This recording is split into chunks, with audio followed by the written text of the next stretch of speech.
Hello, ladies, gentlemen, and everyone in between. I am Charlton, and welcome back to my channel. On today's video, we will be doing a review on the newly released British drama called Adolescence, which was created by Jack Thorne and Stephen Graham. Adolescence tells the story of a 13-year-old boy, Jamie Miller, who gets accused and then later charged with murder of a girl in his grade. The co-creator and one of the leads of the show, Stephen Graham, told Netflix that they wanted to make the audience look at this family and then think that something like this might be happening to their family. Stephen Graham said that one of their aims was to ask what are the type of pressures that young men face from their peers, the internet, and social media. Graham says that this isn't a true story, but that the story is based off of a series of events where young boys stabbed young girls, and he wanted to know what incited these incidents and how had society come to this.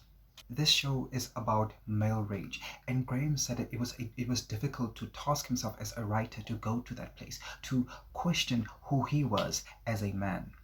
Time magazine posits that the show is more about a tragic loss of adolescence. Adolescence, the show, grapples with the dangers of social media and the expectations of what it means to be masculine. The show tries to expose the dangerous world of incels, in which Jamie is accused of being one by Katie. An incel is a term for an involuntary celibate, online misogynistic community led by men's rights activists who bond over being rejected by women. There are notable examples of incels who have committed acts of violence, like Alec Manasian, who killed 10 pedestrians when he drove through a walkway in Toronto in 2018. He was inspired by Elliot Rodger, who in 2014 went on a murderous rampage that left 6 dead and 13 wounded near UC Santa Barbara, and documented his rage against women who refused his advances. Now, let's get into this review. And the show opens with Detective Luke and his sergeant in their patrol car making small talk, which actually does not prepare you for the next scene where they barge into a house and take a minor into custody. I love the swooping shot of the neighborhood that is all still being done in one take. We then see the SWAT team approach the house.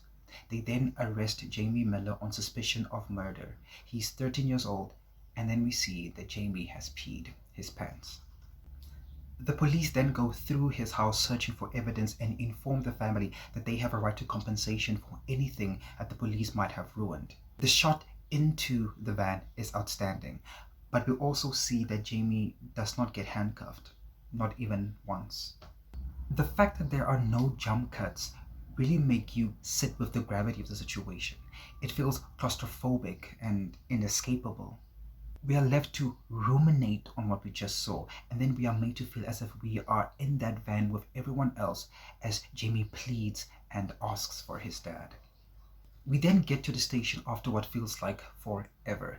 The fact that there's no editing makes you really focus on how meticulously they had to rehearse everything, how seamless it all had to be, and how perfectly rehearsed all the lines had to be, because there were no do-overs here. We do observe that it is a nightmarish frenzy transporting the Miller family from their pocket of suburban calm to the fear, recrimination, and revelations of a murder inquiry. And then we see the attorney arrive. It is also at this point of the episode that I realize that the show is a slow burn. Of course, we are establishing characters, location, we are establishing background info, but at this point of the episode, the intrigue isn't very compelling to me. What the show does succeed in giving us is a view into the English criminal system, how arrests are conducted, the care they take, how they treat juveniles, how processing is done, the medical examinations, and its importance in the processing. It's all very illuminating. We then find out that the incident happened the night before and that the victim died of multiple stab wounds. This scene in particular is very interesting, especially the part where they ask Jamie to take his clothes off, and his dad is obviously reluctant to do that and to have his son undress in front of strangers. Jamie had already peed himself earlier in the episode, and his dad wants to shelter him from another humiliation. But the criminal system is violating and unrelenting. There's absolutely nothing that he can do. to stop this from happening. Mr. Miller is seething. He can't believe this is happening to his son, but he's also defenseless. He can't get his son out of the situation. We then find out through a questioning that seems more like a formality than an opportunity for them to get actual answers to their questions that the victim is Katie Leonard, who was stabbed 7 times. We then see footage of Jamie and Katie having an argument, and then Jamie starts stabbing her. A devastation and confusion immediately hits the room. Jamie's father is inconsolable and asks his son what has he done and why. Then the episode ends. There is no questioning the intensity of this episode. It is television in its purest distillation, unflinching and pulse-quickening. It caters both to our morbid fascination with crimes to the exotic extreme and the sense of unraveling a moral knot. The fact that the rest of the series, except for episode 3, can't quite match to those heights is both a problem and a testament to the impact of this opening episode. This episode was spectacular. Katie being born in 2011 is insane. I was in grade 8 in 2011. Seeing that placard on the gate with her date of birth and when she died really makes you realize how young not only she is, but the person responsible for her death is. These are infants. We see the leading detective, Luke's son, is being bullied at school. And the opening scene of the first episode makes sense, where he was faking being sick to get out of going to school. The investigators then interview Jade, Katie's best friend.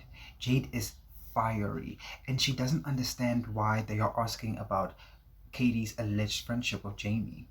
They are at the school ostensibly looking for a murder weapon because, as it turns out, Jamie walked past the school on his way back from stabbing Katie. And they are also trying to discover a motive for Katie's death. As Luke is talking to the class that his son is in, the fire alarm goes off and they are forced to go to the tennis court. At the tennis court, Jade attacks Ryan, one of Jamie's friends, and says to him, "You fucking bastard, you killed my friend, you killed my friend," as she is kicking and stomping on him. Luke is talking to Ryan about the fact that he was just stomped into the ground, but Ryan is so fixated on whether or not Luke was popular when he was in high school. He even says to Luke that being popular is very important to him. But Ryan is hiding something. His reticence became clear avoidance. He doesn't want to answer the question as to where Jamie hid and or disposed of the knife, and he actually runs out of the nurse's office. Later on, we see Adam call his dad to the side in hopes of relaying some information to him, but we can sense that these two do not have much of a relationship, or that his dad doesn't pay much attention to him, because Adam tells his dad, "You want to go, it's alright, there's a door if you want to go to the gym or to work," which is just very sad. And then we get to the meat of the series. In a world where little boys worship evil humans like Andrew Tate, live online and consume the views of grown men on women, sex, masculinity, and what men are entitled to, they have bred a generation of young men who simultaneously feel entitled to women's attraction and sex, while also feeling deprived of both because they think that only a certain type of men are rewarded with those things. These are harmful rhetorics that have actually killed women and girls. In South Africa just last year, a young boy stabbed a girl to death in her house just because she wasn't attracted to him. So this show is on the money with its inspirations. It is a difficult subject to broach, but a needed one. The tension between Adam and his dad is so thick. There is a severe disconnect. After Adam told his dad about all the incel stuff, his dad asks him as if he has been affected by all of these things. And then his dad calls Adam son. Adam then tells him that he has never called him that, but yet he calls other people that. Adam struggles to even look his dad in the eye. Something that the co-creator of the show mentioned to Netflix is that at play here in this scene is the defining of masculinity. How do you reach out to your teenage son who you don't have the best relationship with, and inform him that he is loved and protected when your actions have not conveyed that to him. I thought that was a very interesting scene, especially between a black man and his young son, who are on opposite ends of the masculine spectrum. Luke being a muscular, powerful, and in charge black detective, and his son being a lanky, sinewy, skinny black boy who's being bullied by his white counterparts. I thought that was a very interesting commentary for the writers to explore, and I really appreciated that. Luke makes another attempt to talk to Ryan, but Ryan jumps out of the window and runs away. Luke gets him, and then we find out that the knife that Jamie used was Ryan's. Ryan thought that Jamie would only use it to scare Katie. He thought wrong. Ryan gets arrested for suspicion of murder. It's 7 months later, and Jamie meets with a psychologist. We see that Jamie was involved in a violent incident that took place at the juvenile detention center. Jamie is very smart. He quickly picks up on the fact that the psychologist is trying to move him into a particular direction to trick him into telling her why he did what he did to Katie.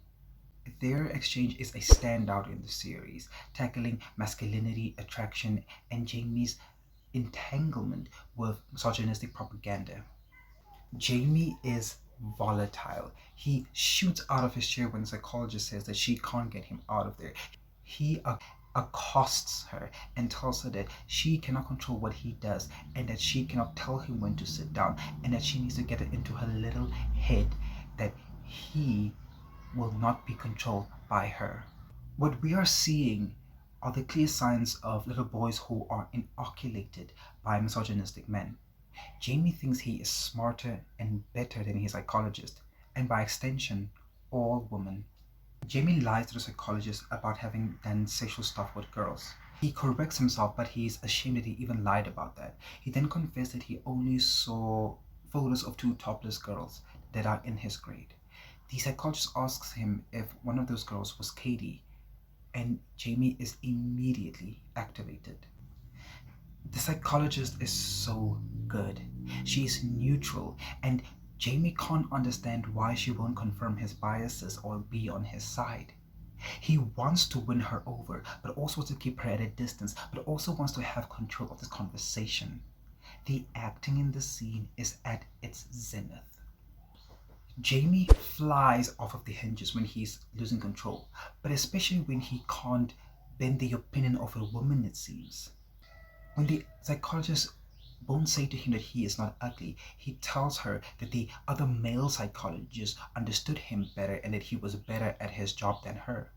He wants to hurt her. Jamie thinks that he is better than the more powerful, more intelligent woman in the room. The lines, "What the fuck was that?" signaling him away like a fucking queen, are dripping in venom, in hatred. It's like he is seething, almost foaming at the mouth with resentment. When asked about the emojis that Katie left in his comments, obviously spelling out insult culture, Jamie says he didn't kill her, but that he should have because she was a bitch, but that he didn't do it. He leads the psychologist on, then breaks it and says she looks all hopeful, like he's going to say something important. Jamie is a master manipulator and somewhat of a sociopath. He knows exactly what this is, and he's having a good time thinking that he's manipulating her, forgetting that all of this will count against him. Here, Owen Cooper, who plays Jamie, has an impeccable control of his emotions, of the acting craft that is not seen in actors as young as him. How he volleys between calm and hysterics, docile and predatory, is ingenious. It is an absolute marvel to behold. He confesses to her that he thought by everyone calling Katie a slut and or flat that might have broken down Katie's self-esteem enough to give him a chance. He thinks he's on the lower end of the totem pole and that she must have been broken down enough to give him a chance because she was ostracized by everyone else. That she would be desperate enough to give him the opportunity. Jamie understands that a weapon begets power and control. He confesses to the psychologist that he had the knife and he could have violated her, but he didn't because he's not like most boys who would have touched her on any part of her body. He thinks that makes him better, and I think that's horrifying. The manosphere incel thing has rotten these boys' brain to no return. Jamie is seen yelling at his psychologist and demands to know if she likes him as a person. I have to read an excerpt out of Slate magazine that fully encapsulates this scene. Slate magazine asks if he is doing this honestly to connect with her, to understand her as a person, or is this more manosphere stuff? Is he talking this way because he picked up the idea that men and women can be assigned values based on their attractiveness, and those values will determine all of their future endeavors? The havoc this eugenic idea has wreaked in his life we can see is infinite. But adolescence doesn't let you off the hook. During a break from the conversation, the camera follows psychologists into the booth of a security guard, where she politely answers his overeager, borderline flirtatious questions while looking at footage of Jamie. By showing us the mismatch between this beautiful young professional and the homelier, pockmarked security guard who tells her he hates his job, Adolescence asks, is Jamie right though? Is the world really just cruel? I thought that was a beautiful, beautiful observation from Slate magazine about that scene and what happens after that scene. Through one lens, she played him like a piano, provoking a variety of emotional responses. But through another lens, she is a ship on his ocean, a witness to his tempestuousness, but not its cause. The episode ends with Jamie being carried out of the room and the psychologist rightfully being shaken up by the weight of their exchange. Jamie is dangerous and volatile. It's 13 months later from that fateful day, and we are celebrating Eddie's 50th birthday. We see that Jamie has sent Eddie a birthday card from his juvenile detention center. In this episode, we see Eddie's van gets vandalized. They vandalize his van by painting nonce on it. Nonce is a slang term for a child sexual predator. In this final episode, we see Eddie spiraling and trying to save his birthday. Him and his wife Amanda are having conversations that really tell you what the past 30 months has been like for them and what it has done to their psyche. Amanda communicates to Eddie that maybe they will be better off moving back to Liverpool, as this will only get worse. Eddie says it will not get better in Liverpool, it will only get worse. Life in Liverpool will only be worse for them, and he can't move back to Liverpool as he says there are too many people depending on him and his business.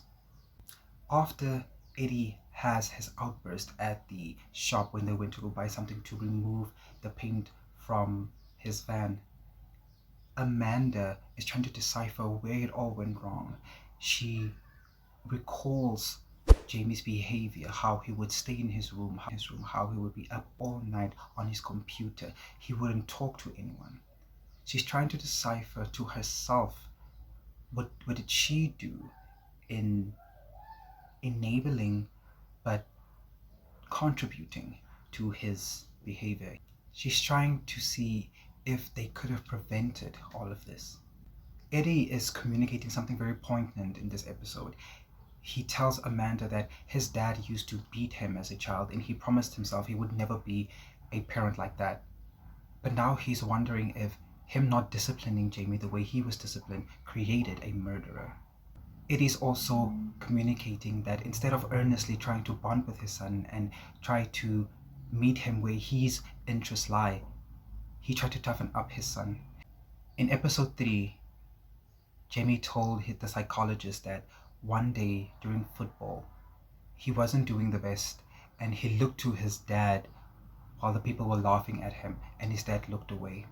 In this episode, Eddie tells us that while those dads were laughing at his son, he couldn't look at his son when his son looked to him for protection, for reassurance.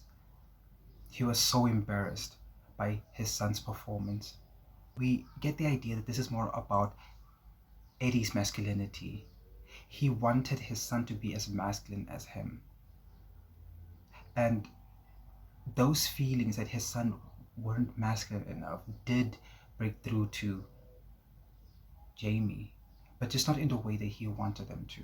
I think Eddie trying to toughen up his son to make him more masculine changed everything for Jamie. Jamie already felt undesired by girls, but then that day at the football, he saw that his dad was ashamed of his perceived lack of masculinity. And in the final scene, we see Eddie break down in Jamie's room and kiss his teddy bear that's on his bed and tells the teddy bear, "I'm sorry, my son, I should have done better." Stephen Graham revealed that the writers always intended for the story to end in that room. He said, "We wanted the journey to end where it began." Jamie killed Kay because of a combination of factors, including his lack of self-esteem, the perceived bullying at school, and his access to online insult propaganda. The show intimates that violent misogyny fomented in Britain's schools, families blind to their kids' internet activities, and parents handing down destructive traits are all part of the problem that leads to little boys like Jamie.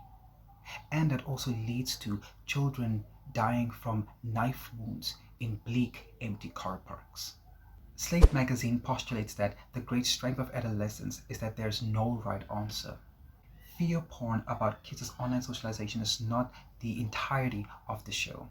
Adolescence is about the fracturing of society and the way that kids transitioning between childhood and adulthood see it for what it is and make up their own stories to explain it for better or for worse. I think the show, in a way, mishandled its thesis statement because the apex of the series, episode 3, was it.